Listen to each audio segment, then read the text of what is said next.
देखिए, महिला आरक्षण के बारे में जो कोई इंडिया अलायंस और कांग्रेस की भूमिका है, जैसे हमारे आदरणीय मुख्यमंत्री जी ने कहा कि महिला रिजर्वेशन के बारे में इनका बुरखा फट गया है, वो बहुत सही जवाब है।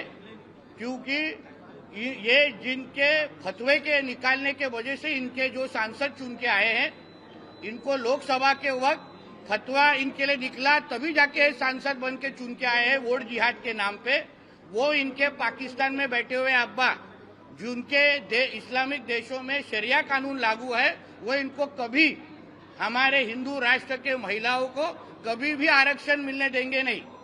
क्योंकि ये शरिया कानून मानने वाले लोग हैं, जो इस्लामिक राष्ट्र में शरिया कानून माना जाता है। और वो शरिया कानून का थोड़ा आपने स्टडी किया तो उसमें महिलाओं को क्या दर्जा दिया है, क्या स्टेटस दिया है, उससे मालूम पड़ेगा कि कांग्रेस और इंडिया अलायंस की भूमिका और पाकिस्तान की भूमिका में कुछ फर्क नहीं है। और इसके वजह से इन्होंने जो ली हुई भूमिका है वो पाकिस्तान में बैठे हुए अब्बा को खुश करने के लिए है।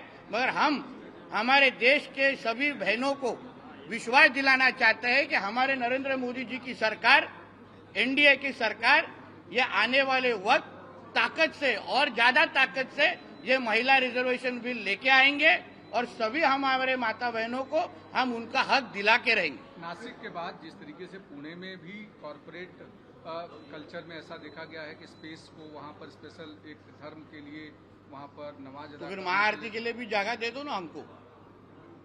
हम भी भगवान को मानने वाले हैं। आपको एक ही धर्म को के लिए कॉरपोरेट सेक्टर में बढ़ावा दे, ऐसे उनके बायलॉज में लिखा है क्या? जैसे आप टीका अलाउ करते नहीं है, रुद्राक्ष अलाउ करते नहीं है, वैसे हिजाब और बुर्का क्यों अलाउ होता है कॉर्पोरेट सेक्टर में? वो भी बैन हो जाना चाहिए। एक धर्म, अगर बहुत सारे लोग टेप रिकॉर्डर चलाते हैं, सर्वधर्म समभाव, भाईचारा, गंगा जमुना तहजीब, फिर गंगा जमुना तहजीब कॉर्पोरेट सेक्टर में नहीं है क्या?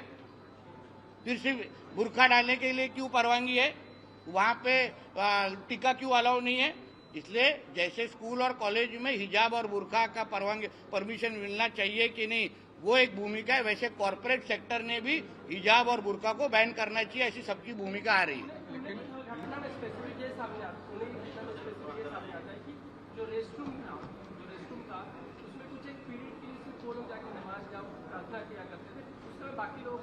रेस्टरूम और टॉयलेट,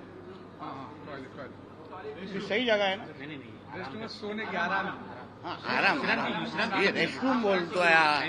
रेस्टरूम म्हणजे माझ्या भाषेत बाथरूम असतं। विश्रांति हाँ विश्रांति।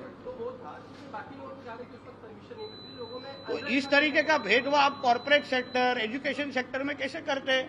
सर्वधर्म समभाव है ना, इसलिए तो मैंने बोला ना, एक धर्म को जो नियम है वो सभी धर्मों को लगना चाहिए। अगर हमको महाआरती और हिंदुओं को सब जगह का अगर परमिशन नहीं है, उनको बोला जाए कि मंदिर में करो, घर में करो, तो फिर इनको फिर बाकी मुस्लिम धर्म के लोगों को कैसा परमिशन मिलता है? सर्वधर्म समभाव होना चाहिए, वरना मान जाओ कि बाबा ये हिंदू राष्ट्र है, खत्म। वो शायद राहुल गांधी का नाम लेना होगा, प्रधानमंत्री जी का गलती से नाम निकल गया। तो हमारे देश में एक ही आतंकवादी है, उसका नाम है राहुल गांधी, जो पूरा पाकिस्तान की भाषा बोलता है। अरे बाबा काय रे, जरा शेवट करा, मला जायचं। लेंस कार्ड को लेकर मंत्री साहब थांबले। लेंस कार्ड को लेकर के किस तरीके से अलावा रोक लगाई है, लेकिन हिजाब पर रोक नहीं लगाई है। लेंस कार्ड के इस गाइडलाइंस को आप किस तरह से? अभी लेंस कार्ड को कितने दूसरों को आंखों का इलाज, वो लोग दूसरों को आंखें का इलाज करते हैं। कंपनी चलाने वालों को अगर अपने खुद की आंख की चिंता नहीं होगी तो इस तरीके के फतवे निकालने चाहिए। फिर उनके भी आंखों के बारे में हमको चिंता करनी पड़ेगी, लेंस कार्ड चलाने वालों की। फिर वो भी कैसा लेंस लगाते हम लोग देखते। थँक्यू। चल शेवट खालती बसलाय म्हणून। एक माडाचा कार्यक्रम होता गोपीनाथ नगर पुनर्विकासाच्या संदर्भात। माडाचे उपाध्यक्ष आणि संजीव जायस्वाल यांचे झाले, त्या सभेमध्ये त्याच्या बाबतीमध्ये चौकशी चालू आहे ना। चौकशी बाबतीत बघा, एक लक्षात घ्या, आदरणीय मुख्यमंत्री साहेबांची जी भूमिका आहे ती आमच्या सगळ्यांची आहे। सरकार म्हणून योग्य ते चौकशी पण होईल आणि कोण चुकला असेल तर कारवाई होईल। चला, थँक्यू।